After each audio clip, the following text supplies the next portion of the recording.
500 years, 5 empires, 1 pattern. This mathematical sequence has destroyed every major empire that entered it. Spain controlled half the world's wealth and collapsed in 80 years. Britain ruled a quarter of the earth and lost it in 40 years. The Soviet Union went from superpower to non-existent in 900 days. And right now, 2 more empires are following the exact same pattern, stage by stage, decision by decision. The pattern doesn't care about military strength, technological advancement, or cultural superiority. It's pure mathematics, economic laws that have operated for 500 years without exception. But the story behind it isn't what you think. Most historians treat each collapse as unique, as if Spanish inflation, British imperial overreach, and Soviet economic implosion were separate phenomena. They weren't. They were the same pattern playing out across different centuries, different political systems, different technologies. The pattern is invisible until you see it, and once you see it, you realize we're watching it happen again right now. Stay tuned, because what you're about to learn will change how you see global power forever. In this video, we'll uncover the hidden patterns that connected 5 empires across 500 years. We'll break down each empire and show you exactly where they entered the pattern, exactly where they made the fatal decisions, and exactly how long they had before collapse became inevitable. You'll see the mathematical precision with which this pattern operates. We'll share key facts from historical data that proves this isn't theory, it's documented reality. And later, you'll discover the one factor that triggers the final stage of collapse, the specific moment when an empire crosses from manageable decline into rapid implosion. Because that factor is appearing right now in 2025, the clock isn't just ticking, it's accelerating. Before we examine the 5 empires, you need to understand what imperial collapse patterns actually are, not the sanitized academic version, the brutal mathematical reality that operates regardless of human intentions. An imperial collapse pattern is a predictable sequence of economic and social decisions that empires make when they reach peak power. It's not a conspiracy, it's not coordinated, it's human nature operating within economic constraints. When an empire becomes dominant, specific behaviors become inevitable. Overconfidence leads to overextension. Overextension leads to currency manipulation. Currency manipulation leads to social fracture. Social fracture leads to economic isolation. And economic isolation leads to rapid collapse. The pattern operates like a mathematical proof. If A, then B. If B, then C. If C, then inevitable D. The variables change, but the equation remains constant. Spain in the 1500s faced different specific circumstances than Britain in the 1900s. Different wars, different technologies, different ideologies, but the mathematical sequence they both followed was identical. That's what makes it a pattern. That's what makes it predictive. Here's what historians consistently miss. They study each empire individually and conclude that each collapse had unique causes. Spanish inflation from New World silver, British overreach from World War I costs, Soviet inefficiency from planned economy failures. These seem like different problems requiring different explanations. But they're not different. They're the same underlying pattern manifesting through different surface details. Think of it like physics. Gravity operates the same way whether you drop a rock on Earth, the Moon, or Mars. The specific numbers change based on mass and density, but the fundamental law remains constant.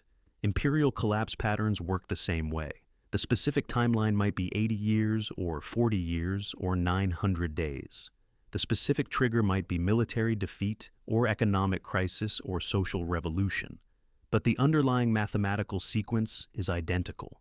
And here's the critical insight that changes everything. The pattern is accelerating. Spain took 80 years from peak to irrelevance. Britain took 40 years. The Soviet Union took less than 15 years. Each successive empire that enters the pattern collapses faster than the one before. That's not random. That's mathematical acceleration. And it means the current empires in the pattern have even less time than their predecessors.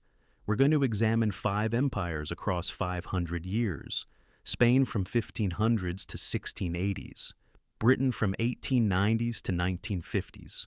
Soviet Union from 1970s to 1991. and two contemporary empires that are following the same script right now. By the time we finish, you'll see the pattern so clearly you'll wonder how anyone could miss it. You'll understand why historians who study trees instead of forests keep getting surprised by collapse.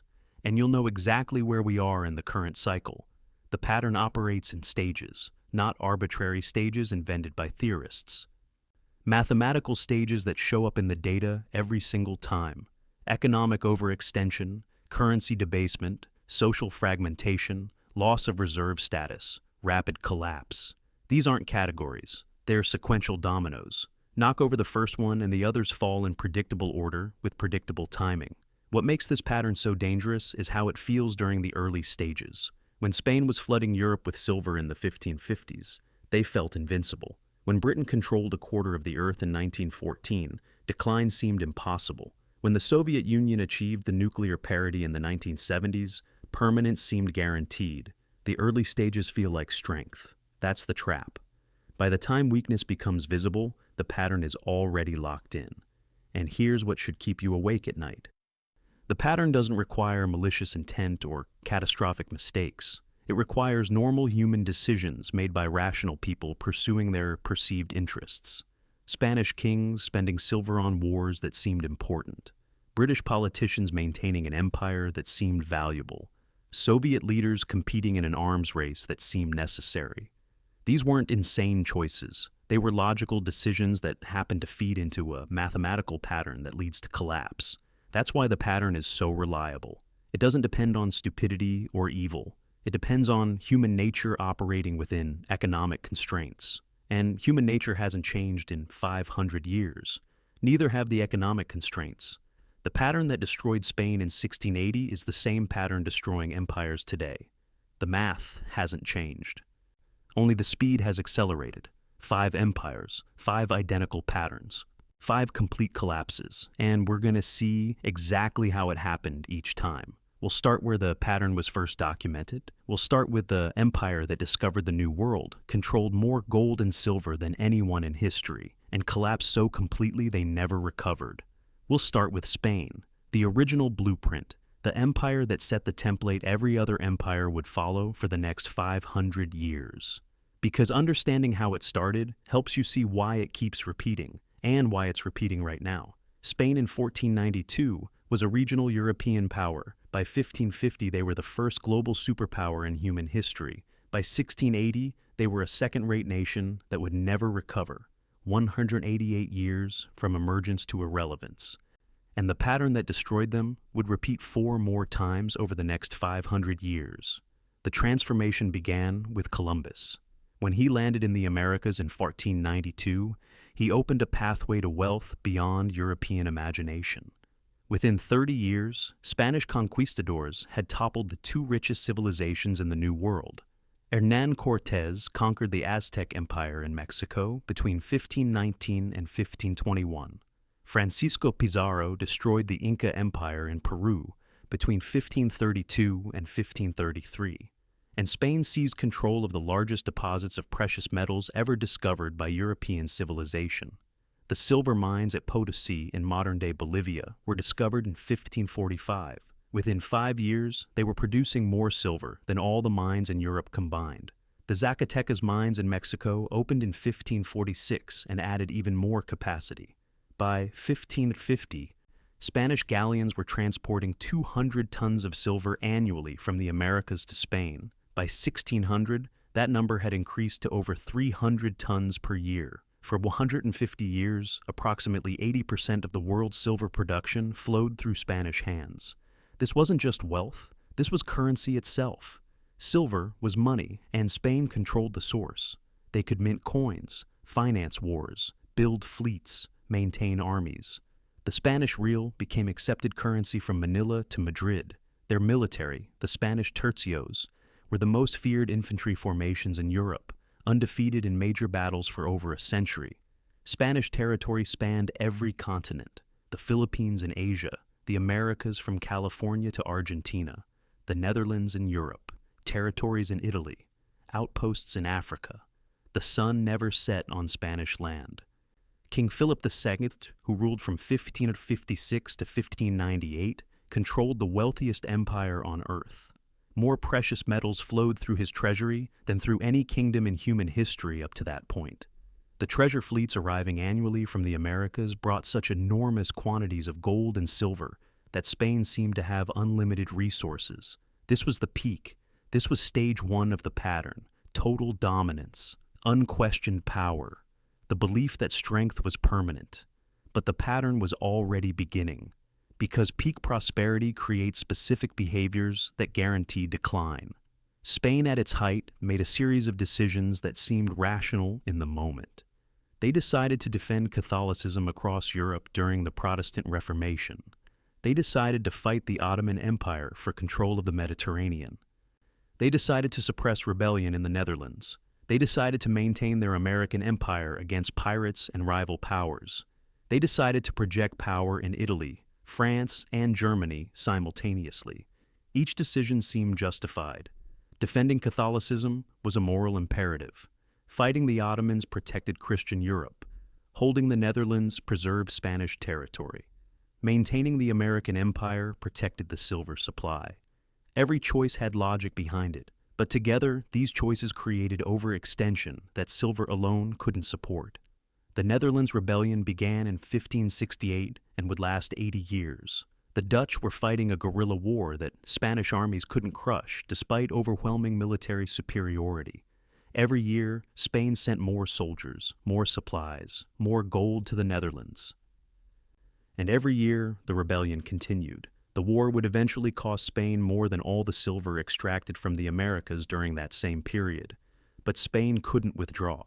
Withdrawal meant admitting defeat, admitting weakness, showing vulnerability to other European powers.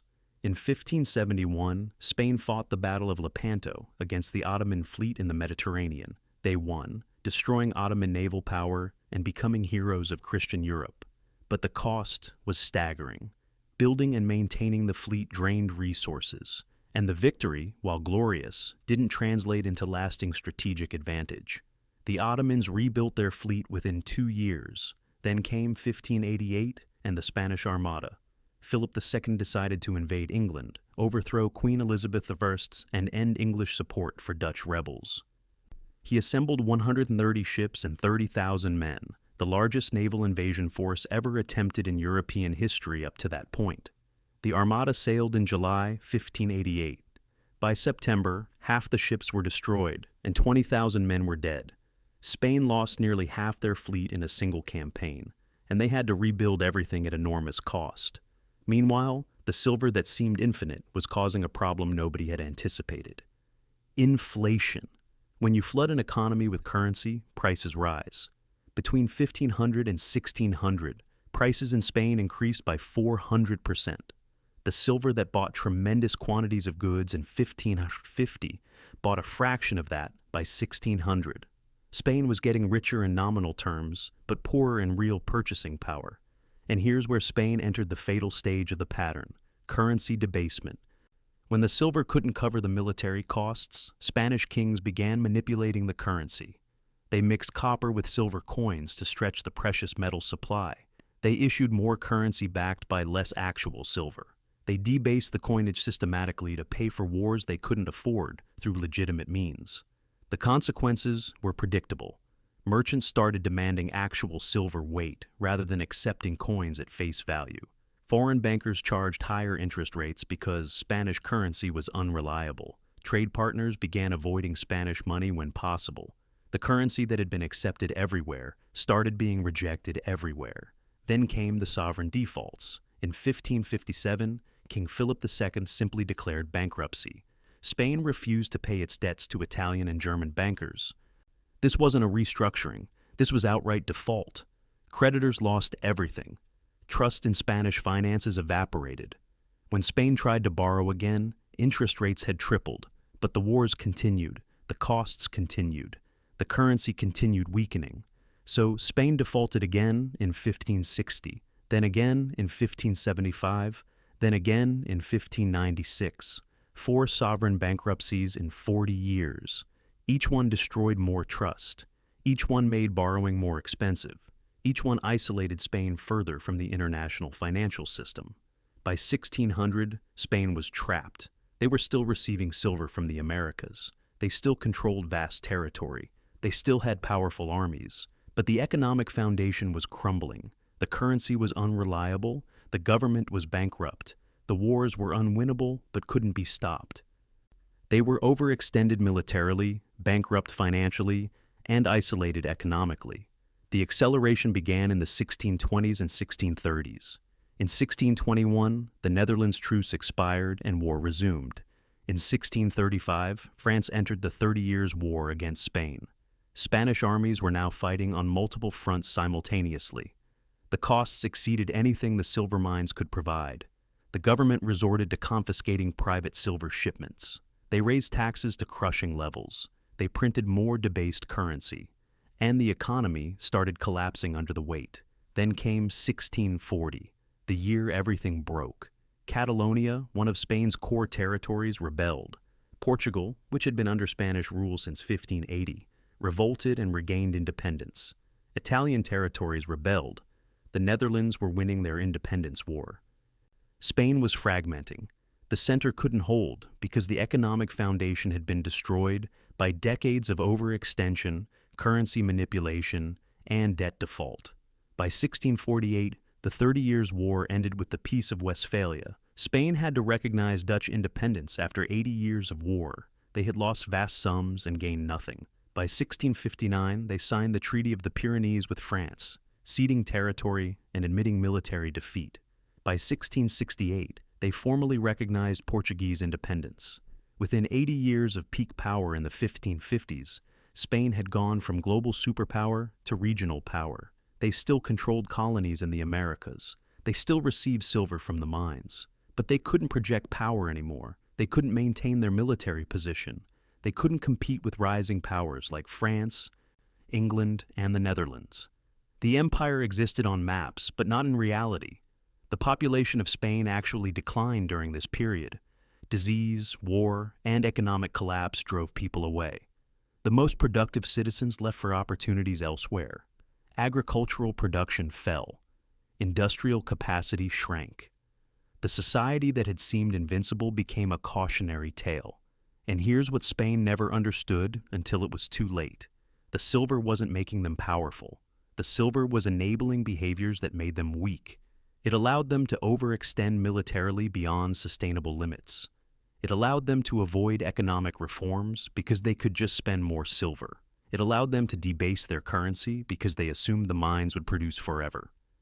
The wealth that seemed like strength was actually the mechanism of collapse. This is the pattern in its purest form. Peak prosperity leads to overconfidence. Overconfidence leads to overextension. Overextension leads to currency manipulation. Currency manipulation leads to loss of financial credibility. Loss of credibility leads to inability to maintain commitments. And inability to maintain commitments leads to rapid decline from superpower status to irrelevance. Spain thought they were different. They had the silver mines. They had the military tradition. They had the divine mandate to defend Catholicism. They had advantages no other power possessed. But the pattern didn't care about what made them special. The pattern cared about the mathematical sequence of decisions they made. And those decisions locked them into a collapse that became inevitable by 1600. Even though the final breakdown didn't come until 1640, 1680. 80 years from peak to irrelevance. That's how long the pattern took in its first documented iteration. Spain set the template, established the blueprint, demonstrated the stages, and every empire that followed would repeat the same sequence with eerie precision, but they would do it faster. Because the pattern accelerates with each iteration. Spain took 80 years. The next empire that entered the pattern would have only half that time. Britain in 1897 celebrated Queen Victoria's Diamond Jubilee, 60 years on the throne, an empire spanning 13 million square miles, 400 million subjects, control of 25% of the Earth's land surface and nearly a quarter of the world's population, the largest empire in human history. The Royal Navy was larger than the next two navies combined. The pound sterling was the global reserve currency. London was the financial capital of the world. They called it the Pax Britannica, British peace. British dominance that seemed as permanent as the oceans they controlled. 59 years later, in 1956, Britain attempted military action in Egypt during the Suez Crisis. The United States said no, threatened to crash the pound. Britain withdrew immediately, humiliated.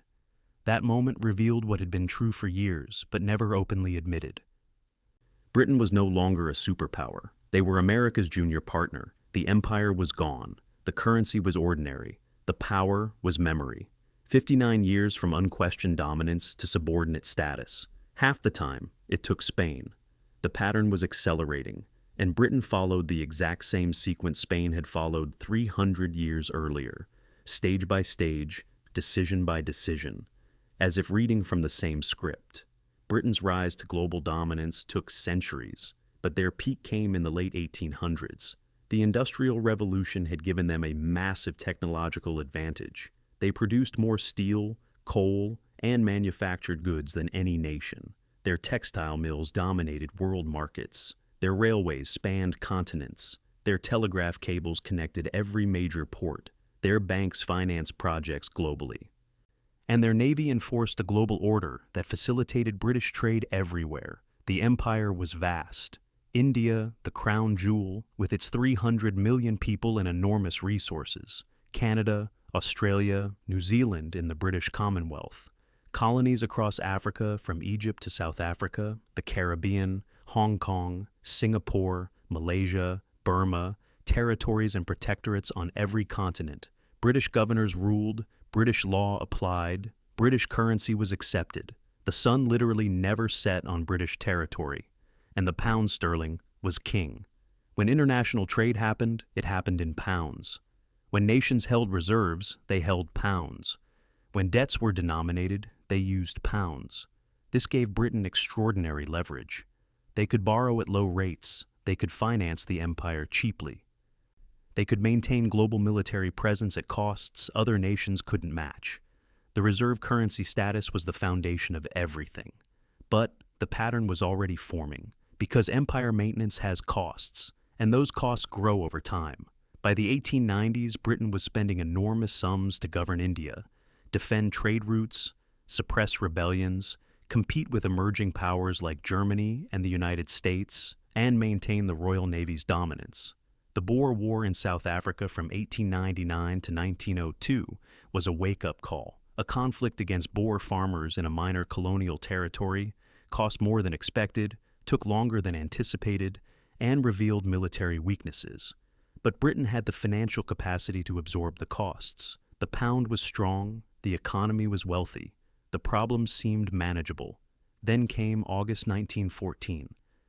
World War I, the war that changed everything. Britain entered the war expecting it to be short, a matter of months. They would defend France, defeat Germany, and return to normal. The British Expeditionary Force shipped to France was professional, well-equipped, confident. They expected to be home by Christmas 1914. The war lasted 4 years. It killed 900,000 British soldiers. Another 1.7 million were wounded. The economic cost was catastrophic. The war consumed £35 billion, roughly 5 times Britain's annual GDP at the start of the war. To put that in perspective, Britain spent more on World War I than they had spent on everything else in their history, combined up to that point. They financed the war by borrowing, massively, primarily from the United States, which was now the rising economic power. Britain liquidated foreign investments to pay for supplies. They raised taxes to unprecedented levels. They printed money. They sold assets. By 1918, Britain had gone from being the world's largest creditor nation to being a debtor nation. They owed enormous sums, primarily to America. But the war was only the beginning of the pattern, because Britain tried to maintain everything afterward. They tried to keep the empire, keep the pound as reserve currency, keep their position as a great power, keep their global commitments. They couldn't accept that World War I had fundamentally changed the mathematics of empire. The interwar period, 1918 to 1939, was Britain trying to hold on to the past while the foundation crumbled beneath them. In 1925, they returned the pound to the gold standard at the pre-war exchange rate. This was a disaster. The pound was overvalued, British exports became too expensive, unemployment soared, the economy stagnated throughout the 1920s. Industrial production fell. Coal miners went on strike. The general strike of 1926 nearly paralyzed the country. Meanwhile, the empire was becoming more expensive to maintain. India's independence movement was growing. Mahatma Gandhi was organizing mass resistance. Britain had to station more troops, spend more money, devote more resources to holding the colony. The same pattern was emerging across the empire. Egypt wanted independence. Iraq wanted independence. Ireland fought a war and gained independence in 1922. The costs of empire were rising while the benefits were declining. Then came the Great Depression in 1929. Global trade collapsed. Unemployment in Britain reached 22%. The economy contracted. Tax revenues fell. Government deficits exploded. And in 1931, Britain made the fatal decision that Spain had made centuries earlier. They abandoned the gold standard permanently. The pound devalued by 25% immediately. Currency stability, the foundation of reserve status, was gone. But Britain couldn't stop, because World War II was coming, and World War II would drain the last resources Britain had. The war started in September 1939. Britain stood alone against Nazi Germany after France fell in June 1940. The United States wasn't in the war yet. The Soviet Union had signed a pact with Germany. Britain fought alone, burning through resources, borrowing from America under the Lend-Lease program, mortgaging the future to survive the present. When the war ended in 1945, Britain was victorious but destroyed economically. They owed enormous debts. Their infrastructure was damaged. Their population was exhausted. Their economy was smaller than it had been in 1939. And they were completely dependent on American financial support. The Marshall Plan, the International Monetary Fund, the World Bank. All American-designed, dollar-based systems that replaced the pound-based system Britain had dominated before. And here's where the acceleration of the pattern becomes visible. Britain tried to keep the empire even after World War II. They tried to maintain their status. They tried to act like a great power, but the economic foundation was gone. They couldn't afford it anymore.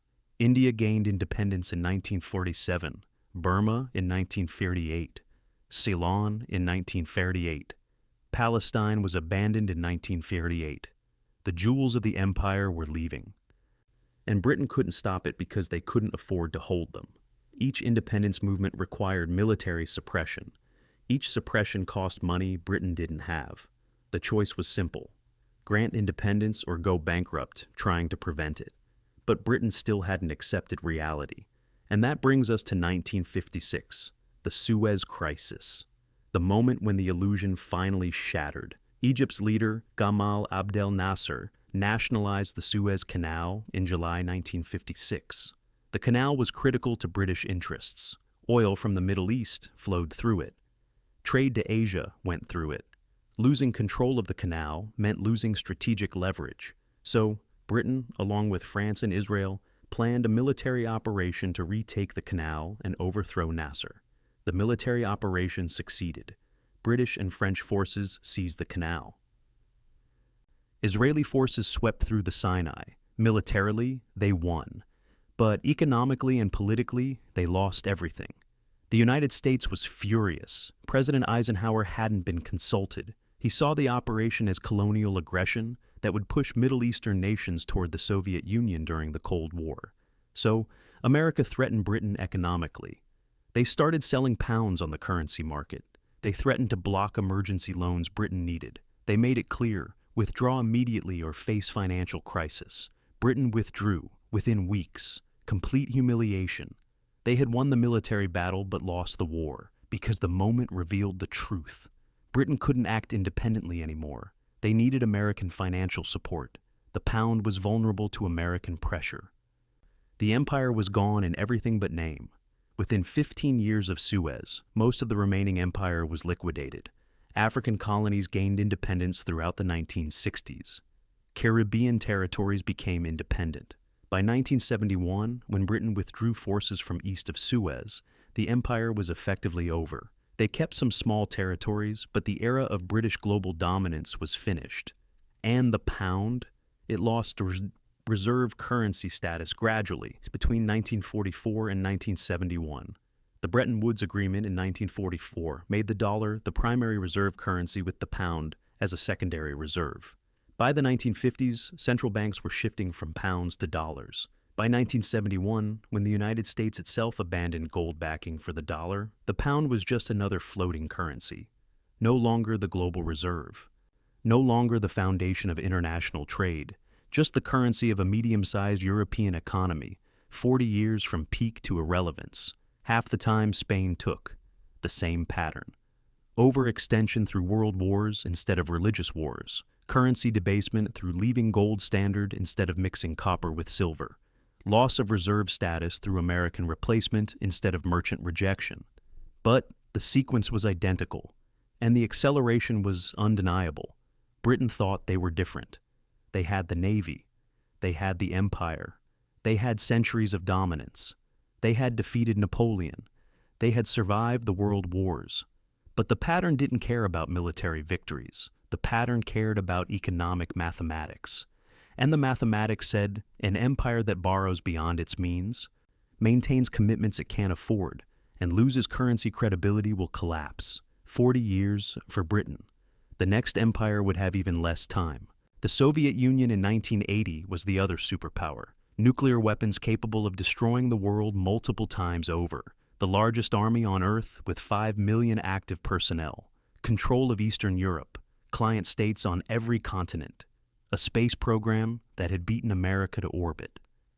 Military technology that rivaled the West. The Communist Party leadership believed they were winning the Cold War. They thought capitalism would collapse first. They saw their system as historically inevitable, scientifically proven, destined to triumph. 11 years later, the Soviet Union ceased to exist, not gradually, not through managed decline, through rapid implosion, from superpower to non-existent in less than 15 years, from seemingly permanent to historical memory in 900 days between 1989 and 1991. The fastest collapse of any empire in the pattern, and it followed the exact same sequence Spain and Britain had followed before. The Soviet economy in the 1970s looked strong on the surface. They had achieved nuclear parity with the United States. Their military was feared globally. They had launched satellites, built submarines, developed advanced weapons. But beneath the surface, the economy was stagnating.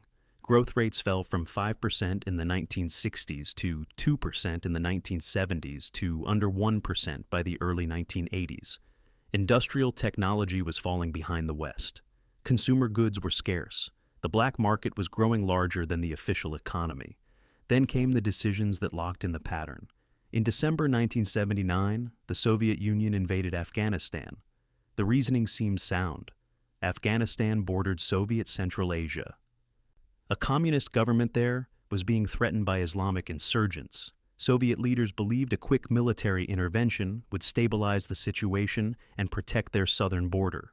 They expected to be in and out within a year, maybe 2 at most. They stayed 10 years, lost 15,000 soldiers, spent billions of rubles, and never controlled more than the major cities. The Afghan Mujahideen, funded by the United States, Pakistan, and Saudi Arabia, fought a guerrilla war the Soviet military couldn't win. Every year, the Soviets sent more troops, more equipment, more resources into a conflict with no end. It was their Netherlands rebellion, their endless war that drained resources and produced nothing. But Afghanistan was just one overextension. The Soviets were simultaneously maintaining military forces across Eastern Europe, supporting communist governments in Cuba, Vietnam, Angola, Ethiopia, Nicaragua, and a dozen other countries, competing in an arms race with the United States that required massive spending, maintaining a nuclear arsenal, running a space program, subsidizing industries that didn't produce value. The commitments were multiplying while the economic capacity to support them was shrinking. And then they made the currency mistake. The ruble had always been a controlled currency, not traded freely on international markets. But during the 1980s, the Soviet government began printing rubles without restraint to pay for Afghanistan, the arms race, client state subsidies, and domestic programs. Officially, the ruble had a fixed exchange rate. In reality, the black market rate was 10 to 20 times worse.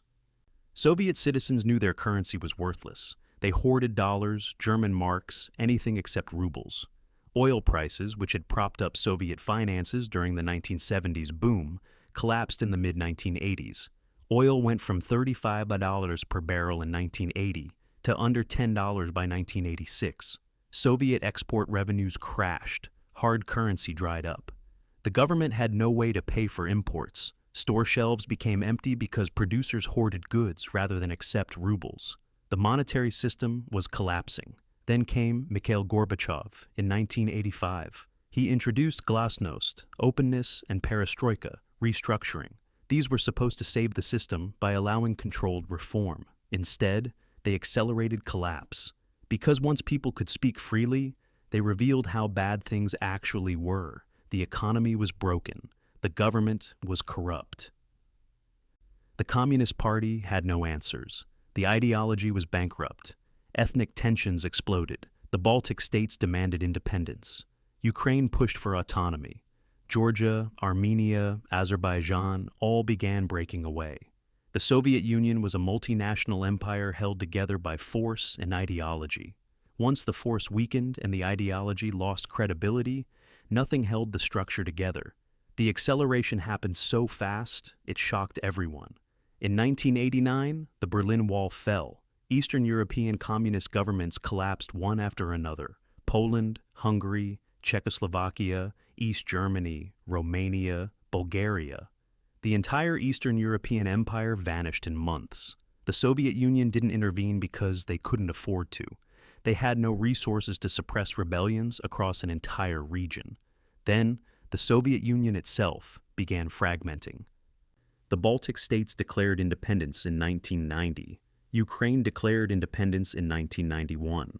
By August 1991, hardliners attempted a coup to preserve the Soviet Union. The coup failed, and by December 1991, the Soviet Union officially dissolved. 15 new nations emerged. The Communist Party lost power. The ruble became nearly worthless. Savings were wiped out. Pensions evaporated. An entire population's wealth vanished because the currency had been debased into oblivion. 15 years from peak military power in the late 1970s to complete dissolution in 1991. Less than half the time Britain took. Less than 1/5 the time Spain took. The pattern was the same. Overextension through Afghanistan and the arms race. Currency debasement through unlimited ruble printing. Internal fracture through ethnic tensions and glasnost. Rapid collapse when the economic foundation gave way. Same sequence, faster timeline, mathematical acceleration. The Soviet Union thought they were different. They had nuclear weapons. They had ideology. They had a planned economy that supposedly eliminated capitalist contradictions. But the pattern didn't care about ideology or weapons. The pattern cared about economic mathematics. And when an empire overextends militarily, debases its currency, fractures internally, and loses economic credibility, collapse becomes inevitable. The specifics change. The sequence remains constant. 3 empires, Spain, Britain, Soviet Union, 500 years of history. One pattern repeating with mathematical precision. But there are 2 more empires in the pattern right now, and they're following the same script. Empire 4 is the European Union. Not a traditional empire, but an economic and political union attempting to act as a unified power, and the pattern is already visible. The euro was introduced in 1999 as a shared currency to rival the dollar.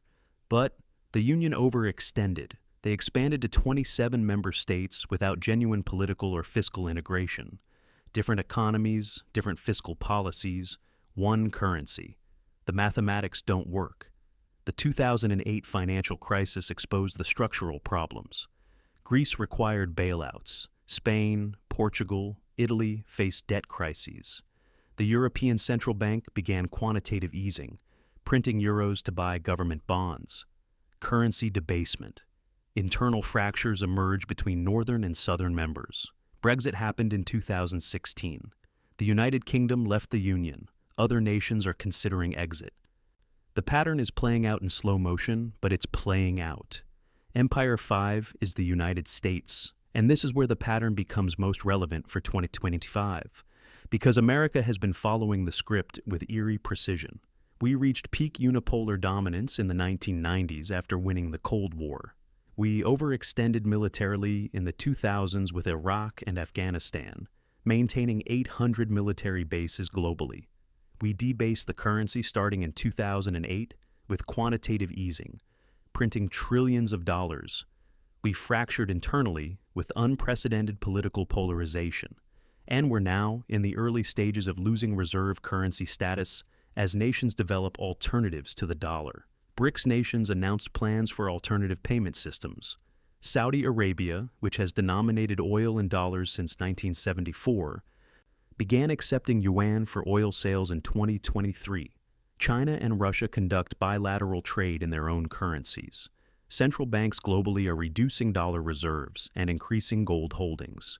The dollar is still dominant, still 60% of global reserves, but the trajectory is clear. The percentage decreases every year, alternatives grow every year, the foundation is eroding, and here's what the pattern predicts: the acceleration principle. Spain took 80 years, Britain took 40 years, Soviet Union took 15 years. If the pattern continues accelerating, the next collapse will be even faster, maybe a decade, maybe less. The mathematical sequence suggests that once an empire enters the final stages of currency, credibility loss, and internal fracture, the collapse phase happens rapidly, not gradually, rapidly. So, what is the universal pattern that connects all 5 empires? What is the mathematical sequence that operates regardless of time period, political system, or specific circumstances? Stage 1. Peak prosperity. The empire reaches maximum power, military dominance, economic strength, currency acceptance. This stage plants the seeds of collapse through overconfidence. Stage 2. Overextension. The empire takes on more commitments than it can sustain. Wars, territories, promises, alliances. Each seems manageable individually. Together, they exceed capacity. Stage 3. Currency debasement. The empire manipulates its currency to pay for commitments it can't afford through normal means. Printing money, leaving gold standards, debasing coinage. This destroys long-term credibility for short-term relief. Stage 4. Internal fracture. Currency manipulation creates winners and losers domestically. Wealth inequality accelerates. Social cohesion breaks down. Political polarization intensifies. The society splits. Stage 5. Loss of reserve status. The international system stops accepting the empire's currency as trustworthy. Trade shifts to alternatives. Reserve holdings diversify. The economic weapon that enabled everything gets taken away. Stage 6. Rapid collapse. All the accumulated problems cascade simultaneously. The military can't be maintained. The commitments can't be met. The society fragments. And the empire implodes faster than anyone expects. This sequence has operated for 500 years. Spain followed it from the 1550s to 1680. Britain followed it from 1914 to 1956. Soviet Union followed it from 1979 to 1991. The European Union is following it now. The United States is following it now. Different circumstances, different timelines, identical mathematical sequence. And here's the one factor that triggers the final collapse: the moment when reserve currency status reaches a tipping point, when enough of the international system has shifted to alternatives that confidence breaks completely.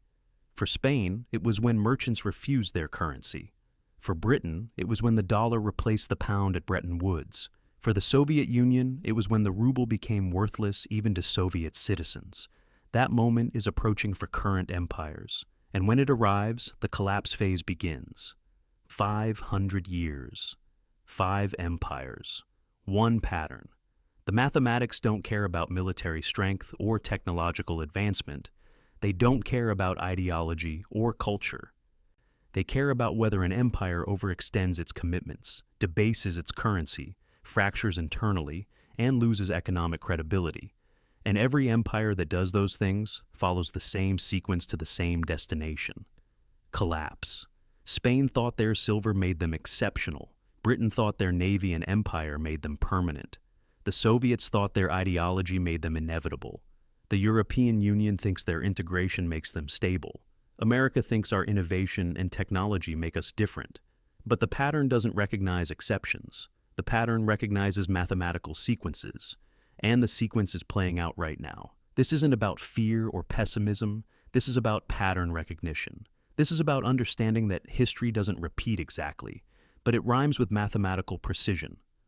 This is about seeing what 500 years of data tells us about what happens when empires make predictable decisions in predictable sequences. If you found this analysis valuable, if you want to understand what comes next, subscribe to this channel. Hit the notification bell, because we're going to continue tracking these patterns. We're going to analyze the specific economic indicators showing reserve currency erosion. We're going to examine which countries are building alternatives to dollar dominance. We're going to discuss the timeline for when the tipping point might arrive. The next video will cover the economic signals that preceded collapse in Spain, Britain, and the Soviet Union. The specific data points that showed collapse was coming before it became obvious. And we'll compare those signals to what we're seeing today in 2025. Because understanding the pattern is the first step. Recognizing where we are in the sequence is the second step. And preparing for what history says comes next is the third step. 500 years of data, 5 empires, 1 pattern. The mathematics are clear, the sequence is documented, the acceleration is undeniable. This isn't theory, this is historical record, and the pattern is repeating right now, whether we acknowledge it or not. Subscribe, turn on notifications, and let's navigate what's coming with clear eyes and accurate information. Because the pattern doesn't care about hope or denial. The pattern cares about mathematics. And the mathematics say we're watching history repeat at accelerating speed.